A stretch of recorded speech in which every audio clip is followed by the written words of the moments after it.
Hey everybody, Goosebumps for Dummies here, and today I'm going to be talking about the latest Goosebumps release, Goosebumps the graphic novel, Monster Blood. Now this is adapting, obviously, the book of the same name, which just so happens to be the earliest book in the franchise to ever get a comic adaptation. As of now, I hope that comes outdated with, hopefully, a Death House, or even a Sale of the Basement comic. We are here with the Monster Blood graphic novel, and I gotta say, it's not my first pick. It's inevitable it's going to come up. This is one of the weakest picks for a graphic novel because of the visual interest being very low. It's literally just, it's kind of cool because there's some slime. But Maddie Gonzalez really tried here, I'll tell you that much. I'm very happy either way that we are continuing this series because it's just generally cool to get this kind of stuff for Goosebumps, and it helps boost popularity either way. So let's dive in.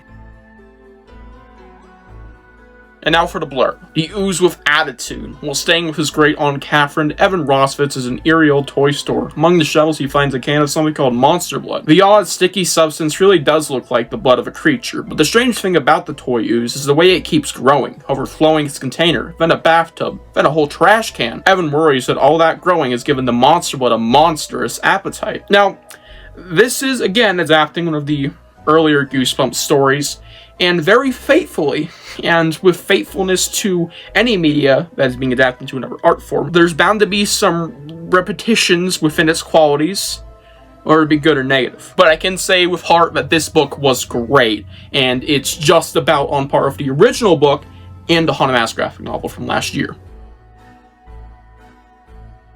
Maddie Gonzalez knew that when she was going to make this book, she would absolutely have to up the ante for this one, solely because of the monotone, perspectively story. This thing wasn't going to be visually interesting when she really tried, and boy did she.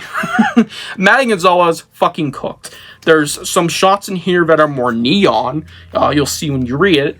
There are some shots in here that have a more visually different art style than what you're used to throughout the book. Like, there's specifically shots of, like, Andy and Evan, and there's just a bunch of very well done art shots, backgrounds, and she just really tried here to up the ante for this very monotone, simpler story when it comes to, again, a visual perspective.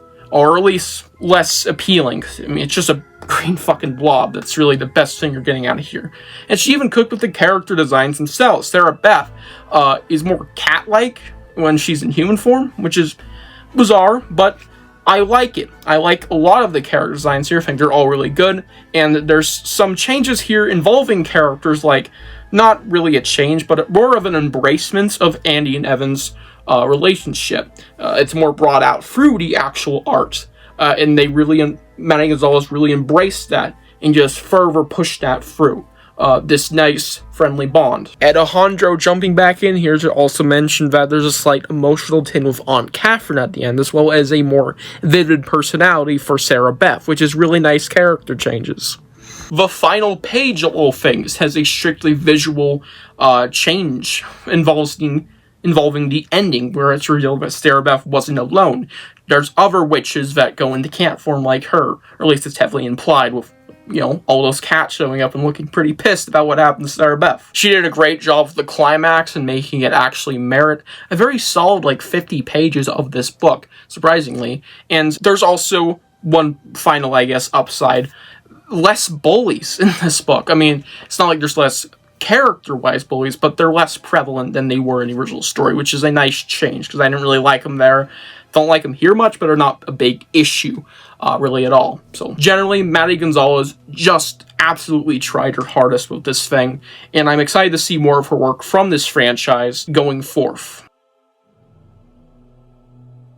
Okay, but now I have to bash. Oh, I'm sorry, Maddie Gonzalez, but this doesn't actually involve you.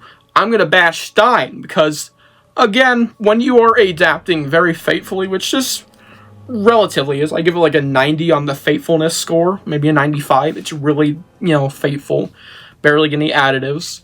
It's like, there's just two little things from the original story that I never really liked, and that's the pacing, or rather just the general slow burnness of the story, which I don't think works a lot in its favor, which is still prevalent here, even if it's a graphic novel, trust me, and the actual plot being really simple and probably meriting, and this really, they both tie into each other, a shorter story. This should have been a shorter book to begin with.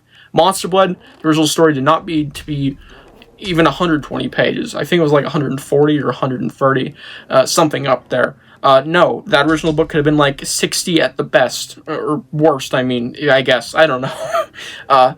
It could have been a Tales story, and I think it would have been just fine. Not that it existed at that point, but it's just like, in retrospective, really, it would have worked better like that. Generally, the pacing in this, though it's a graphic novel, and it's a lot quicker, I read it in 30 minutes, it's like, you know, it's definitely not meriting even this. It's just a very simple, slower story that definitely needed something to boost it, which it did not have. And with Stine's bullshit out of the way, I blame you for those, we have my rating. I'm going to give this thing a 9 out of 10. Maddie Gonzalez absolutely cooked again as I keep glazing. She really tried here. Her art style is really improving. I think she's finding her footing in this franchise. Very much so. And I'm hoping for more stuff in the future for this series.